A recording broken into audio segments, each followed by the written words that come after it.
Welcome to RMD, All Things Aesthetics and Wellness podcast with me, your host, Dr. Deborah Durst. And I have my co-host and a couple special guests. So we'll start with Verde at the end. Hey guys, Verde Golombieski, nurse practitioner here at RevitalyzeMD, and we'll just go right down the line.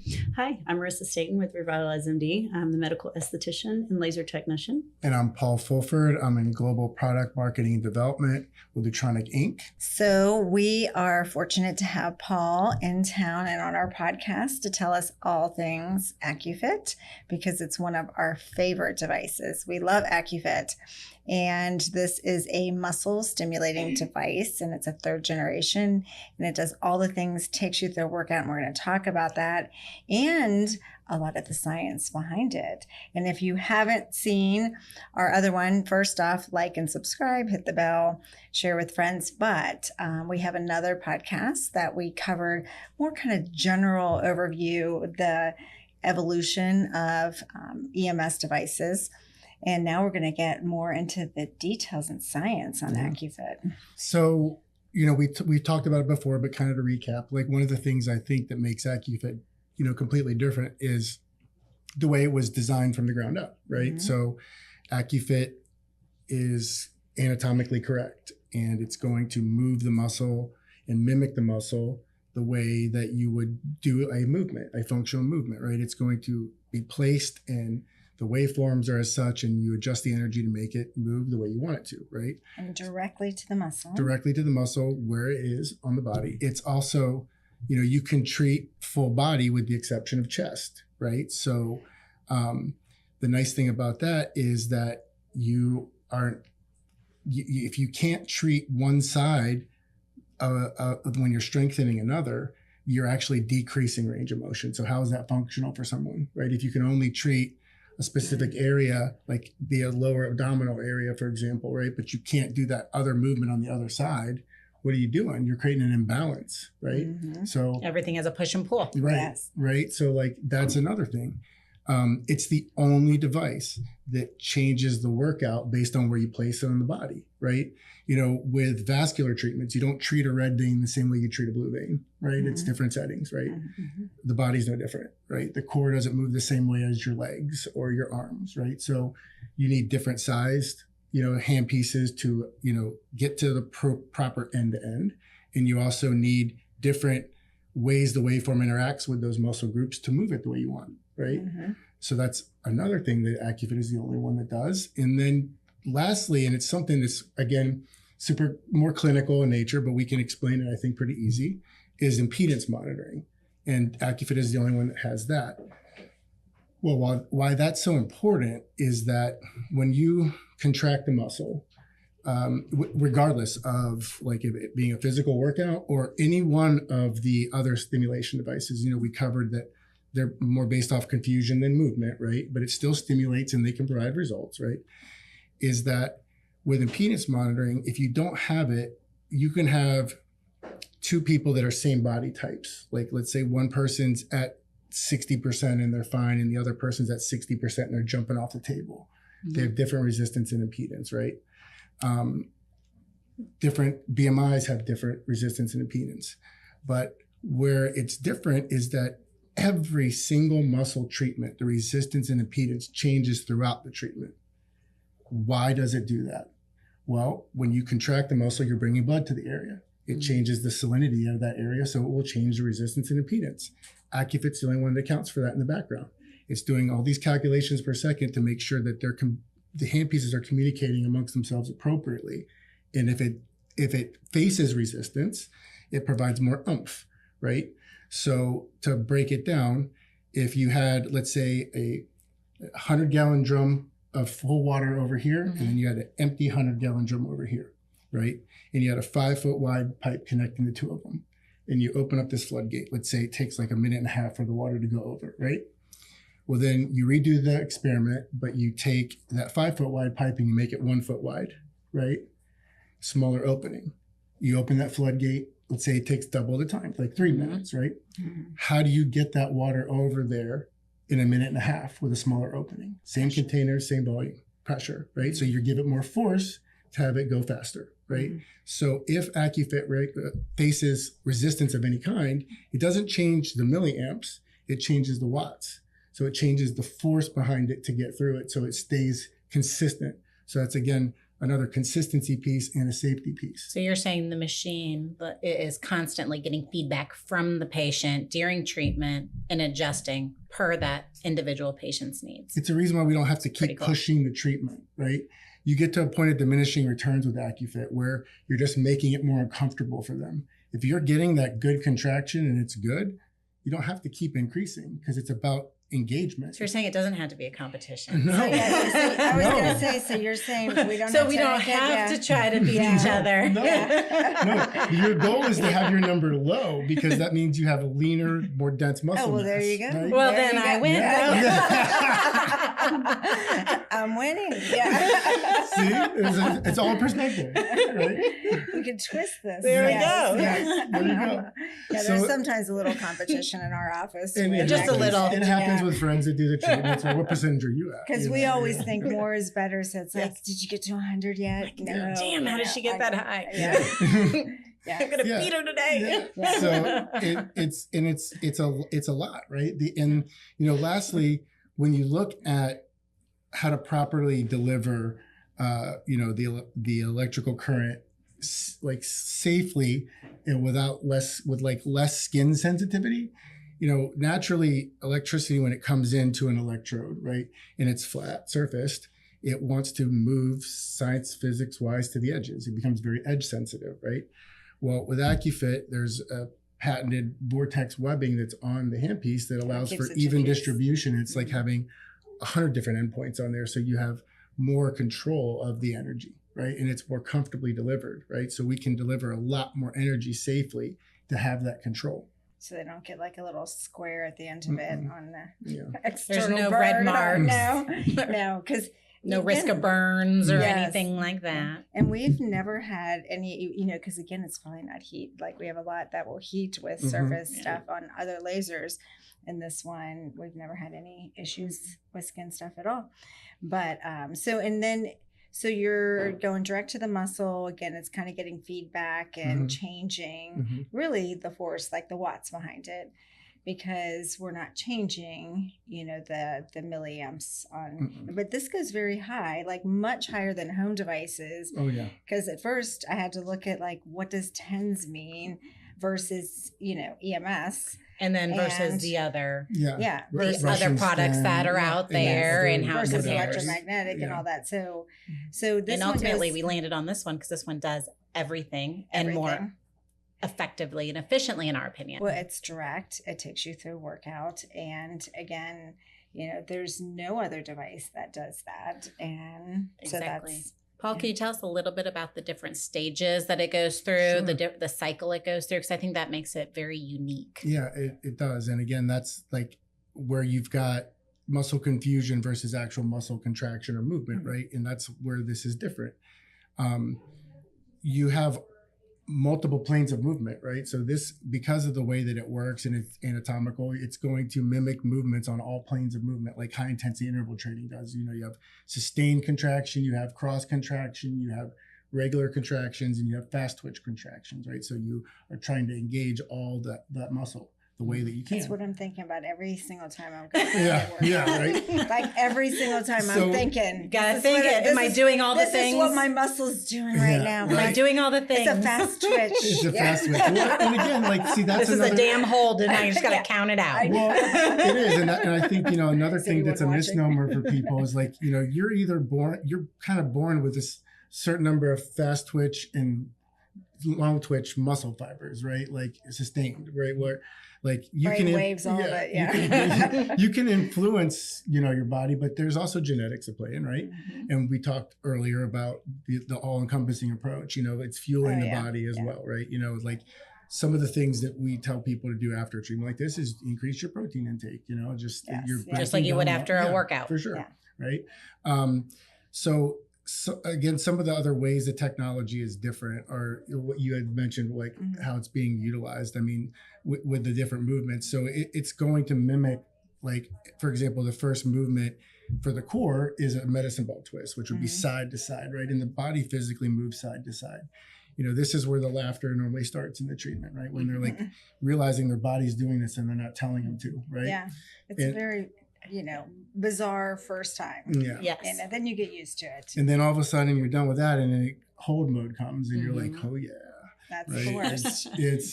It's intense. 20-second contraction in this area, right? Oh, yeah. And then you've got the grip mode, which is like doing a sit up, taking this elbow to this knee and this elbow to this knee, which is, like helping with that cross movement. And you feel it moving around. It's like a kind of like a shiatsu massager almost digging in. You feel it moving I around. wouldn't call it that comfortable. There's nothing massaging about it. Well, patients will ask you, is it comfortable, right? They'll ask you all the time. I don't know what you got going on during it, girl. So when you're doing treatments, right? We won't patients. leave you alone with her. Oh yeah, I was gonna say, look, listen. I we think promise. They're trust tree, right? This is a trust tree. Yes, Right? correct. Yeah. So, doing treatments, right? Like you can probably attest to the fact that it's definitely fun to do the treatments with people because laughter occurs a lot, right? Because it's like I'm moving and I'm not telling my body to do this, right? With the glute. Yeah, bounces, right? And, Yeah. Oh yeah. So and shakes. Yes. So we were just talking about treatments and you mentioned like, I'm not sure that's how it feels, right? Yeah. So again, when it comes to comfort, it's not something that is painful. It can be intense, right? I think, and you can definitely feel it. And we don't want it to be painful. Right. It shouldn't be painful. So like your feedback that you get regularly is, if it is painful, that we want to stop, right? There's something that either we need to adjust the placement on, or they have something underlying maybe they didn't know, right? So, what your experience when doing treatments, like what has been the regular feedback, during the treatment and then as they've gone through treatment? Usually it's pretty comfortable. If anything, it may tickle or just feel weird like you described it first. And then I adjust as necessary. So if something feels extremely prickly, if you will, I know that I need to make an adjustment, or if one side to side feels very different, then I need to make adjustments on placement or something like that. And it brings us to the point, like placement is so important. Very. And so again, we've seen in our office, even just readdressing, doing videos so that somebody can go back and look. We talk about it in team meetings, because it seems like while it should seem straightforward, it's really not. Yes. And so placement matters a lot. So that depends on the office, but I also think And the individual patient. yeah. Right. Well, and Marissa does a lot of the treatments, and so getting feedback and hearing from patients and what they're saying during the treatment is so crucial to somebody that might want to try it. So no pain. No pain. No. It should not be Intense at painful. times. Yeah. Intense. But I So mean, intensity. yeah. You got Let's do to. it. You're working out. Yeah. Right?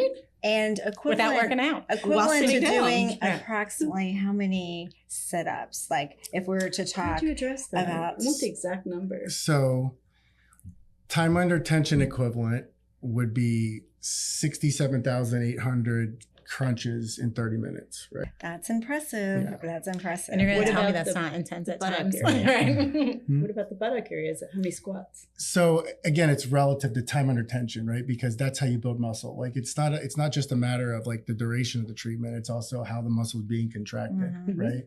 To address, short contraction, long contraction, breaking down and building back up, right? So there's some in those cases also, again, when we're talking about how the device works, it works differently for the glutes, right? So it wouldn't be like the same number of crunches, for example. It's like squats, it would be more equivalent to like a glute extension, right?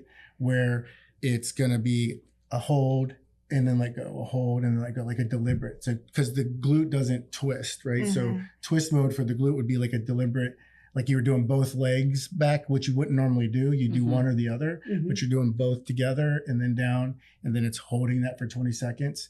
Now, what's cool about grip mode, right? Again, we talk about this being something that can help, strengthen areas for stability and things outside of just aesthetics, right? Well, grip mode is as if you were to take a squat bar out of a squat rack, right, and kind of bend your knees. And again, I said earlier, I'm a movie nerd. So in Major League, they'd say this is, Parkman's doing his shimmy. It makes the women in Cleveland want to puke, right? Because it's like you were to take that squat bar out, right? And you just kind of were doing 360s like this. And how those stabilization muscles work for the quads, if you were doing the quads. So I'm sitting here rolling, thinking about it. Right. If you were doing the glutes, how the glutes fire, right? How the glutes fire for stabilization, that's how it works them out, right? And then it's quick twitch. So for grip, it's more about stability and how it's, utilizing that, right? Because then it's also the placement, right?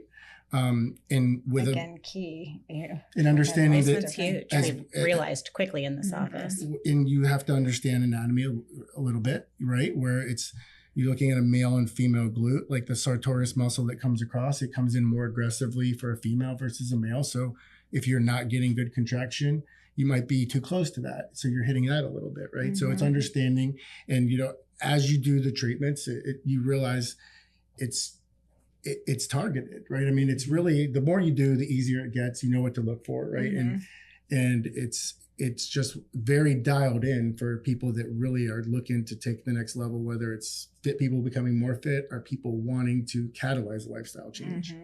One, I think that brings us to the point of and in healing and rehab where you can't work out the muscle, so you have a knee replacement and your knee's swollen and you can't do a workout, but you can do quads, and they actually have a significant quad volume loss in the first 2 weeks, even after surgery.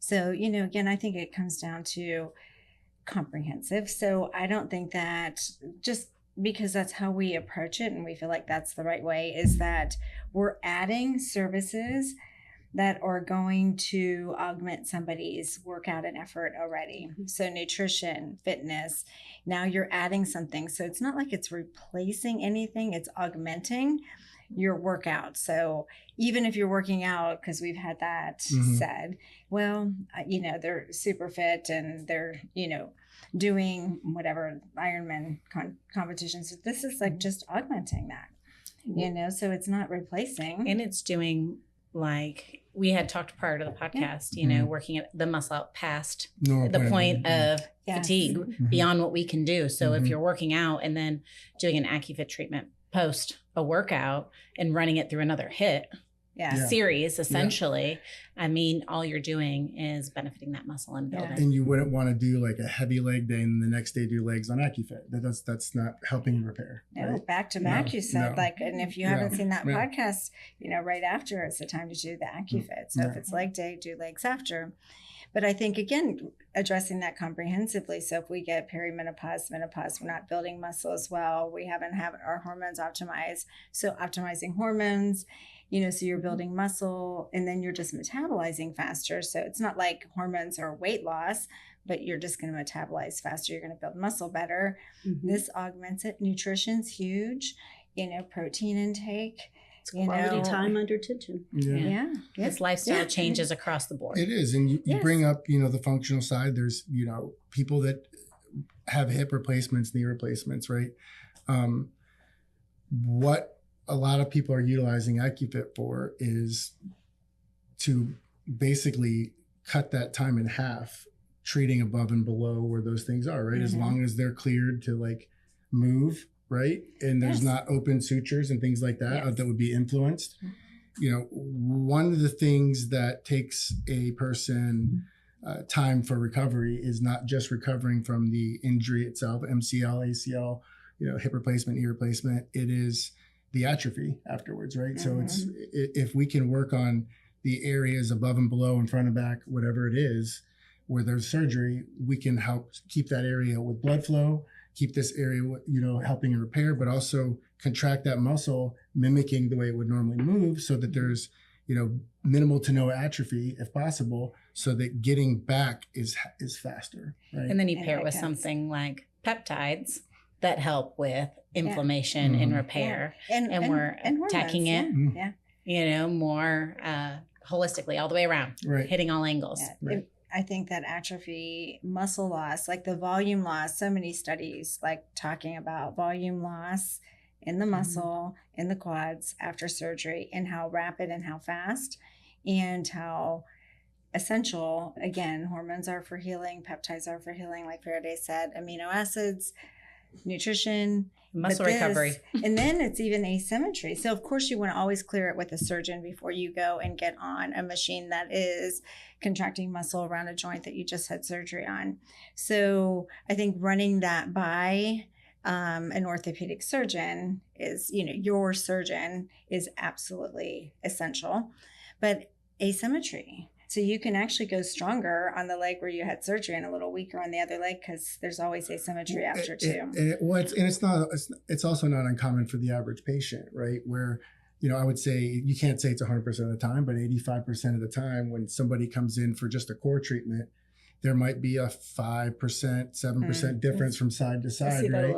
And I would say 85% of the time it has to do with what side dominant they are. I'm going to say my dominant side is stronger than my non-dominant. Because you utilize it more, right? I've seen it up to 10%.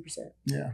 Difference. Yeah. And again, you're always checking placement first, but sometimes it's just that much of an imbalance, right? And you can correct it, which helps, right? Yeah, that's key. So placement, going to an office that's going to talk to you about all the other things you should be doing if you're not already doing them, knowing that it's placed and checked and, and you're actually getting contact and contraction before you're, kind of solidifying, just not placing them on and leaving the room, right? Because that doesn't work. Well, and the other piece piece is like you see a lot of video, or you all will post videos showing them moving with the hand pieces exposed, but in actual treatment, you're wrapped and you're compressed, right? Because it's really contracting and they want to lift off the body, so you want so much full better contact, right? It's like snug as a bug in a rug, it's like your Accufit burrito. You're just, you're snugged up in there and it's nice. You really feel it like in the muscle. Yeah, no, I agree. I love the wrapped part. And when I forget to wrap, it makes a big difference. But myself, I'm talking about. You're right. We always show it unwrapped. Yeah, you always show it unwrapped. Right, yes, you can see it. But so Accufit is awesome. Again, 3rd generation. It is the best muscle defining, muscle stimulating device on the market, in our opinion. And we use it on a daily basis. And so if you haven't heard about it, then now you have, but share it with friends because you will want to share Accufit in the experience. If you've had it, share that too in the comments, subscribe, and let us know if there's anything else you want to hear about because we're willing to deep dive into anything wellness and aesthetics.